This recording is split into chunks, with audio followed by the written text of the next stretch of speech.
नमस्कार, आदाब, वेलकम। मैं लक्ष्य अकेडमी के ऑनलाइन प्लेटफॉर्म लक्ष्य मंत्रा पे आप सभी का एक बार फिर से ढेर सारी शुभकामनाओं के साथ स्वागत करता हूं। बात करते फेस की कर रहे थे, पार्ट 2 लेके आपके सामने प्रस्तुत हूं और शुरुआत करते हैं बिना समय गवाए पार्ट 2 का पहला फैक्ट। भारत और बांग्लादेश के बीच व्यापार संबंध को बढ़ावा देने के लिए नित्यानंद द्वारा, जी हां, केंद्रीय मंत्री नित्यानंद द्वारा मेघालय के जयंतिया हिल में दावकी भूमि बंदरगाह का उद्घाटन किया गया। दावकी भूमि बंदरगाह का उद्घाटन किया गया भारत और बांग्लादेश के बीच मेघालय की जयंतिया हिल में। ध्यान रखेंगे। अगला देखिए, केंद्रीय स्वास्थ्य परिवार कल्याण मंत्रालय ने लर्निंग मैनेजमेंट, जी हां, लर्निंग मैनेजमेंट इंफॉर्मेशन सिस्टम सक्षम लॉन्च किया है और इसका उद्देश्य होगा भारत के सभी स्वास्थ्य पेशेवरों को शिक्षण प्रदान करना, प्रशिक्षण प्रदान करना, चिकित्सीय प्रशिक्षण प्रदान करना। आगे देखेंगे, तेलंगाना सरकार ने स्टेट रोबोटिक्स फ्रेमवर्क तैयार किया है और इस तरीके से नई नीति करने वाले भारत का पहला राज्य बन गया है। तेलंगाना सरकार द्वारा स्टैटिक रोबोटिक्स नीति स्थापित करने वाला भारत का पहला राज्य बन गया है। इस बार फैक्ट आगे बढ़ेगा। भारतीय प्रौद्योगिकी संस्थान मद्रास, यहाँ IIT मद्रास की यहाँ बात हो रही है।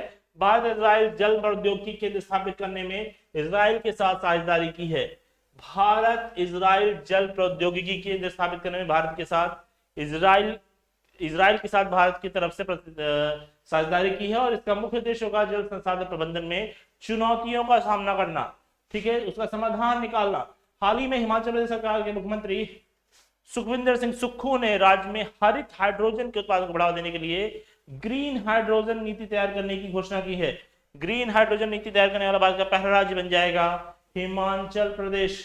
भारत का बाघ संरक्षण प्राधिकरण में चीता प्रोजेक्ट की देखरेख में 11 सदस्यीय चीता परियोजना संचालन समिति का गठन किया गया है और इसका अध्यक्ष बनाया गया है राजेश गोपाल को। किसको?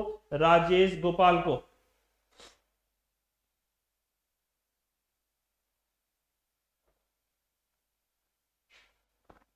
महाराष्ट्र सरकार ने स्वच्छ मुख अभियान का लिए क्रिकेटर सचिन तेंदुलकर को स्माइल एम्बेसडर चुना है। ध्यान रखिएगा, ओरल हेल्थ डे बनाते हैं हम 20 मार्च को। भारत नौसेना के पूर्व अधिकारी Abhilash Tomy golden globe race को पूरी करने वाले पहले भारतीय बन गए हैं। गोल्डन ग्लोब रेस, जी हाँ, नाविक हैं अभिलाष टॉमी, नाविक हैं और नौसेना के पूर्व अधिकारी भी रह चुके हैं। दुनिया का चक्कर इन्होंने समुद्र के रास्ते लगाया है और ऐसा करने वाले लिए दूसरा वैश्विक स्थान हासिल किया है। अभिलाष टॉमी को ध्यान रखने वाली बात होगी, उत्तर प्रदेश सरकार ने एक थीम पार्क रामलैंड बनाने की घोषणा की है जो डिज्नीलैंड की तरह होगा और भगवान राम की कहानी को दिखाने के लिए ऐसा लोगों को आकर्षित करने के लिए ऐसा बनाया जाएगा। Uttar Pradesh school health programme के तहत बच्चों के लिए डिजिटल हेल्थ कार्ड बनाने वाला पहला राज्य बन जाएगा आपका उत्तर प्रदेश। उत्तराखंड स्थित भगवान शिव के तुंगनाथ मंदिर को राष्ट्रीय महत्व का स्मारक घोषित किया गया है। तुंगनाथ मंदिर को राष्ट्रीय महत्व का स्मारक घोषित किया गया है। 12,800 फीट पर यह स्थापित है। हाल में पंजाब में चलने का अधिकार देने वाला पहला राज्य बन गया है। पंजाब सरकार द्वारा घोषणा की गई है सभी सड़कों के किनारे एक फुटपाथ तैयार किया जाए जिस पर लोग आसानी से चल सके। भारत के मुख्य न्यायाधीश डी वाई चंद्रचूड़ ने देश में ई कोर्ट तथा ई फाइलिंग को बढ़ावा देने के लिए ई फाइलिंग 2 लॉन्च किया है। पटना नगर निगम central bank digital currency CBDC को एक्सेप्ट करने वाला पहला नगर निगम बन गया है। रिलायंस इंश्योरेंस पहला इंश्योरेंस कंपनी है जो CBDC को लॉन्च करता है। CBDC एक डिजिटल मुद्रा है जो RBI द्वारा जारी की गई है। 1 से 5 दिसंबर 2023 को केरल के तिरुवनंतपुरम में वैश्विक आयुर्वेद महोत्सव का आयोजन किया गया। इसका उद्देश्य स्वास्थ्य क्षेत्र में आयुर्वेद चिकित्सकों को वैश्विक मंच प्रदान करना है।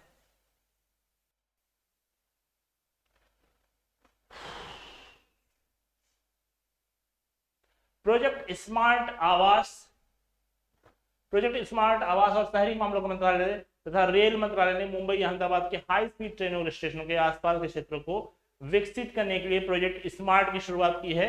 उन्होंने ऐसा जापान इंटरनेशनल कॉर्पोरेशन एजेंसी के साथ समझौता किया है।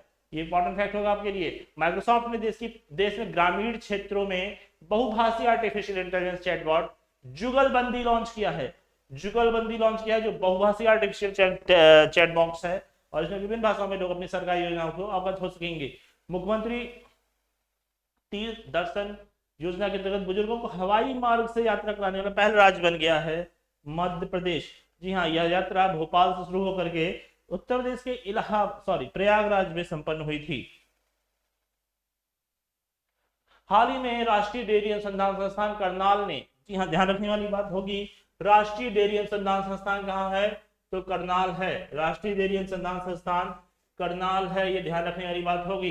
ने पहली बार गाय की देसी नस्ल गिर का क्लोन बछड़ा तैयार किया है, जिसका नाम गंगा है। भेड़ का बछड़ा भी तैयार हुआ था, जिसका नाम डॉली था। 15 लीटर दूध उत्पादन करती है प्रतिदिन। अम्बेडकर जी की जयंती 132वीं जयंती के अवसर पर तेलंगाना सरकार ने बी आर अम्बेडकर की भारत की सबसे ऊंची कांस्य प्रतिमा, भारत की सबसे ऊंची कांस्य प्रतिमा जो कि 125 फुट की है, इसका अनावरण हैदराबाद में किया है। याद रखिएगा, तमिलनाडु सरकार द्वारा 14 अप्रैल को समानता दिवस के रूप में मनाया जाता है। अखिल भारतीय आयुर्वेद संस्थान ने नई दिल्ली में महिलाओं के संतानोत्पत्ति की क्षमता पर राष्ट्रीय सम्मेलन सृजना का आयोजन किया है। इसका उद्देश्य महिलाओं में इन समस्याओं को दूर करने का प्रयास करना है। गर्मियों में पानी की समस्या निपटने के लिए जल बजट पेश करने वाला भारत का पहला राज्य केरल हो गया है। उत्तर प्रदेश में 2030 तक सभी सरकारी विभागों में इस्तेमाल होने वाले वाहनों को इलेक्ट्रिक वाहन करने का लक्ष्य रखा है। ऐसा करने के बाद यह देश का पहला देश होगा जैसा उसने सभी वाहनों को चेंज कर दिया इलेक्ट्रिक वाहन में 2030 तक। यूपी, भारतीय रिजर्व बैंक ने सीबीडीसी को स्वीकार करने वाली रिलायंस जनरल इंश्योरेंस पहली कंपनी बन गई है। ई रुपया के रूप में प्रीमियम भुगतान आप अब कर सकते हैं। भारत के पर्वतारोही अर्जुन वाजपेयी नेपाल में स्थित माउंट अन्नपूर्णा पर चढ़ने वाले पहले भारतीय पुरुष बन गए हैं। अन्नपूर्णा की ऊंचाई 8091 मीटर है और 8000 मीटर से अधिक ऊंचे 7 पर्वत पर अंजुम वाजपेयी फतह हासिल कर लिया है। तो पहले भारतीय पुरुष बन गए हैं आपके अर्जुन वाजपेयी। उत्तराखंड के माड़ा गांव को, जी हाँ ध्यान रखिएगा, उत्तराखंड के माड़ा गांव को भारत का पहला गांव स्थापित किया गया है। किसके द्वारा? बीआरओ, जी हाँ, सीमा सड़क संगठन ने भारतीय सीमा पर स्थित गांव में पहला गांव के रूप में मान्यता दी है। हिमाचल प्रदेश के शिमला में माशोबरा में राष्ट्रपति द्रौपदी मुर्मू ने राष्ट्रपति निवास तथा ट्यूलिप गार्डन का उद्घाटन किया है। हिमाचल प्रदेश के शिमला के माशोबरा में भारत की अध्यक्षता में G20 कृषि मुख्य वैज्ञानिकों की 100वीं बैठक 17 से 19 अप्रैल में वाराणसी में आयोजित की गई। वाराणसी में कृषि मुख्य वैज्ञानिकों की बैठक आयोजित की गई है, जो कि अन्य प्राचीन अनाजों पर, मिलेट और अन्य प्राचीन अनाजों पर अनुसंधान को बढ़ावा देता है। भारत के मध्य प्रदेश में ट्रांसजेंडर को अन्य पिछड़ा वर्ग में शामिल करने का फैसला किया है।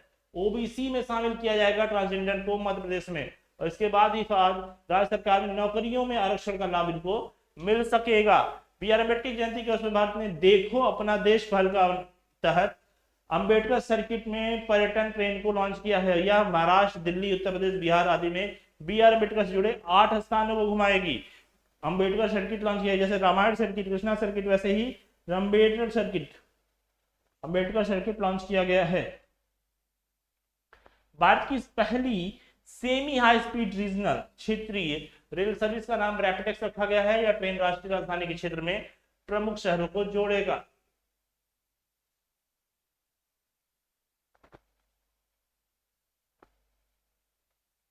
हाल ही में केंद्र कानून मंत्री जम्मू कश्मीर में भारतीय संविधान को डोंगरी संस्करण लॉन्च किया है।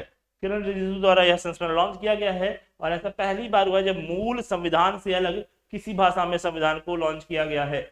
उत्तर प्रदेश के महाराजगंज में विश्व का पहला एशियाई राजा गिद्ध एवं प्रजनन केंद्र स्थापित किया जाएगा। जी हाँ, फरिंदा, महाराजगंज के फरिंदा में स्थापित है ये।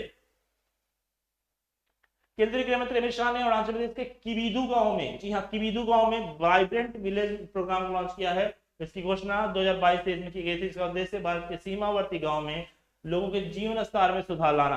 हाल ही में चीन ने अरुणाचल प्रदेश के कुछ क्षेत्र में अपना बताते हुए 11 स्थानों का नाम कर दिया है। चीन अरुणाचल को तिब्बत का दक्षिणी भाग या जंगनान कहता है। राष्ट्रपति द्रौपदी मुर्मू ने असम के काजीरंगा राष्ट्रीय उद्यान में गज उत्सव 2023 का उद्घाटन किया। इसका उद्देश्य भारत में राष्ट्रीय विरासत पशु हाथी का संरक्षण करना है। आपको ध्यान रखना होगा, भारत का राष्ट्रीय विरासत पशु है हाथी। उत्तर प्रदेश के रायबरेली 1992 में हमारा प्रोजेक्ट एलिफेंट स्टार्ट हुआ था। उत्तर प्रदेश के रायबरेली में हॉकी स्टेडियम का नाम भारत की महिला हॉकी खिलाड़ी पूर्व कैप्टन रानी रामपाल के नाम पर रखा गया है, जिसका नाम क्या रखा गया है? Rani's girls hockey turf. क्या रखा गया है? Rani's girls hockey turf, Raebareli में, उत्तर प्रदेश के। ठीक है, महाराष्ट्र के लातूर शहर में डॉक्टर भीमराव अम्बेडकर की 70 फीट ऊंची मूर्ति स्थापित की गई है, statue of knowledge. Aravali green wall park, ये जानते हैं आप, अरावली पर्वत के सामने 5 किलोमीटर तक लंबा घेरा स्थापित किया गया है। इसे केंद्रीय पर्यावरण एवं वन जलवायु परिवर्तन मंत्री भूपेंद्र यादव द्वारा लॉन्च किया गया। उद्देश्य इसका यह है, राजस्थान, हरियाणा, दिल्ली में जहां भी अरावली पर्वत का विस्तार है उन सभी स्थानों पर उसकी मृदा को संरक्षित किया जा सके। ऐसा टिकली गांव, जी हाँ, गुड़गांव में एक स्थान है कि टिकली गांव, वहां से इसकी शुरुआत की गई है।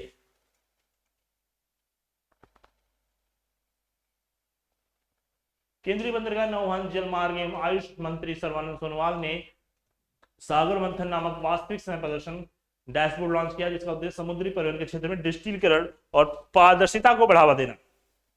राजस्थान भारत का पहला राज्य बन गया जिसने स्वास्थ्य का अधिकार देने का प्रयास किया है।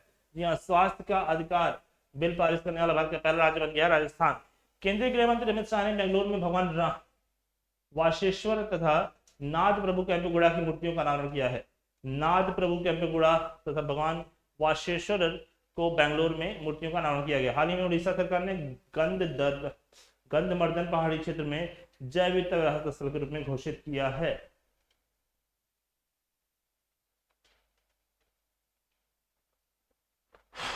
प्रधानमंत्री नरेंद्र मोदी ने 6G बिजली डॉक्यूमेंट लॉन्च किया है। 2030 से भारत में 6G सेवा शुरू करने का लक्ष्य रखा गया है। 22 मार्च को 2023 में भारत का अपना 111वां स्थापना दिवस स्थापित किया माना है। केंद्रीय पर्यावरण मंत्री भूपेंद्र यादव ने अध्यक्षता में राष्ट्रीय सतत तटीय प्रबंधन की पहली बैठक नई दिल्ली में आयोजित की गई है। केंद्रीय गृह मंत्रालय ने सेवानिवृत्त अग्निवीरों के लिए केंद्रीय औद्योगिक सुरक्षा बल BSF के रिक्तियों में 10% के आरक्षण की घोषणा की है। ये सभी फैक्ट आपके लिए लेके आए गए हैं, एक बार इसको रिवीजन और स्क्रीनशॉट आप लेते चलेंगे।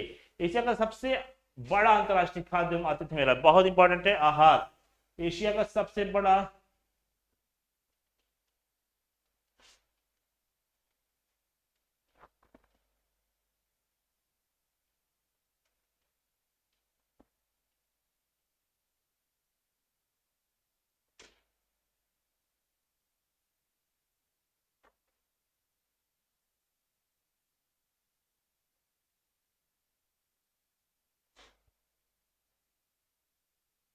हाँ जी आइए एशिया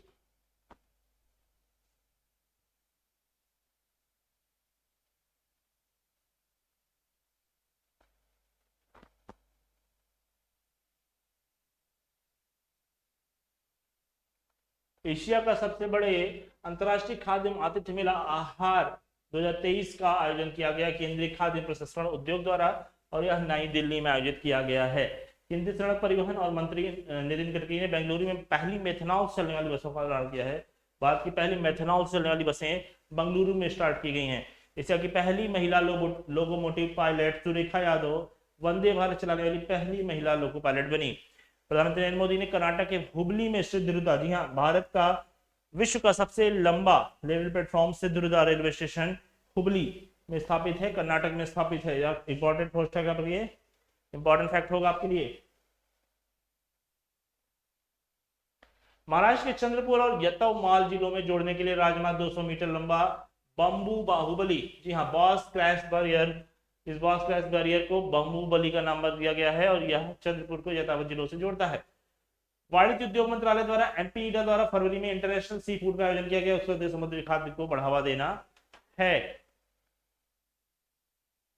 कपड़ा मंत्रालय द्वारा टेक्नोटेक्स, ये पार्ट को मैंने आपको पढ़ा चुका हूँ।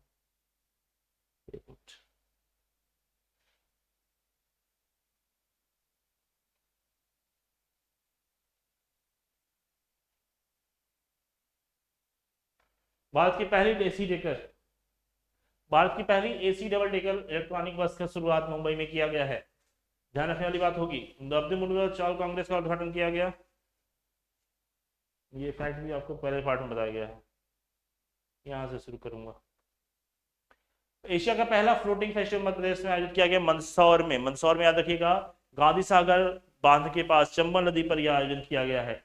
आंध्र भूमि के संरक्षण के लिए केंद्रीय पर्यावरण और जलवायु परिवर्तन मंत्री के द्वारा आर्द्र भूमि बचाओ अभियान की शुरुआत की गई है। उपराष्ट्रपति जगदीप धनखड़ ने फरीदाबाद हरियाणा में 36वें सूरजकुंड मेला अंतर्राष्ट्रीय शिल्प मेले का उद्घाटन किया है। इस वर्ष एससीओ के सदस्य देश है। जी हाँ, एससीओ के वर्तमान में 9 सदस्य देश हैं। 9वां सदस्य हाल में जुड़ा है ईरान, और उसके थीम राज्य के रूप में सभी उत्तर पूर्वी क्षेत्र जोड़े गए हैं। उत्तर पूर्वी सभी राज्य इसके इस वर्ष के थीम राज्य घोषित किए गए थे। भारतीय रेलवे ने व्हाट्सएप चैटबॉट के माध्यम से फूड डिलीवरी जूप के द्वारा शुरू की गई है। जूप याद रखिएगा, भारतीय रेलवे द्वारा व्हाट्सएप चैटबॉट पर लॉन्च की गई है। भारत सरकार ने पीएम कुसुम योजना के मार्च 2026 तक बढ़ाने के लिए इसका उद्देश्य 2030 में गैर जीवाश्म ईंधन स्रोतों में बिजली में 40% तक का हिस्सा बनाना है। राष्ट्रीय मातृभाषा दिवस के अवसर पर केरल उच्च न्यायालय, बहुत इंपॉर्टेंट फैक्ट होगा आपके लिए, केरल उच्च न्यायालय ने क्षेत्रीय भाषा में निर्णय प्रकाशित किया है। पहली बार ऐसा हुआ है जिस क्षेत्रीय भाषा में निर्णय प्रकाशित किया गया है केरल उच्च न्यायालय द्वारा। केरल में सीवेज को साफ करने के लिए नए रोबोट को लॉन्च किया गया, इसका नाम है बैंडिकूट। जी हाँ, बैंडिकूट नामक रोबोट लॉन्च किया गया है। स्क्रिवेंजर है, रोबोटिक स्क्रिवेंजर है, जो कि आपको मैला साफ करेगा, सीवेज साफ करेगा। भारतीय दलहन और अनाज संघ द्वारा द पल्स कॉन्क्लेव 2023 का उद्घाटन किया गया है मुंबई में। कर्नाटक के मुख्यमंत्री द्वारा बेंगलुरु में 108 नम्मा क्लिनिक, हमारा क्लिनिक का उद्घाटन किया गया। नरेंद्र मोदी द्वारा गणेश सरस्वती की 200वीं जयंती के अवसर पर नए साल भर आयोजन होगा। पुणे में 430 करोड़ का पहला ठोस अपशिष्ट हाइड्रोजन संयंत्र स्थापित किया गया। ठोस अपशिष्ट हाइड्रोजन पुणे में स्थापित किया गया है। यहाँ पे एक डाउट फैक्ट हो जाएगा आपके लिए, 30 मार्च, जी हाँ, इस वर्ष 30 मार्च को हमने मनाया भारत का पहला अंतरराष्ट्रीय अपशिष्ट दिवस, अंतरराष्ट्रीय जीरो अपशिष्ट दिवस, शून्य अपशिष्ट दिवस मनाया हमने 30 मार्च को।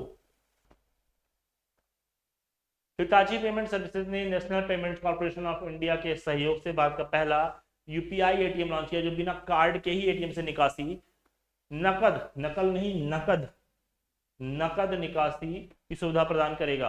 एयरटेल पेमेंट्स बैंक बचत बैंक ने भारत का पहला मौजूदा ग्राहकों के लिए विशेष अभियान शुरू किया गया है, पर्यावरण अनुकूल डेबिट कार्ड लॉन्च किया है।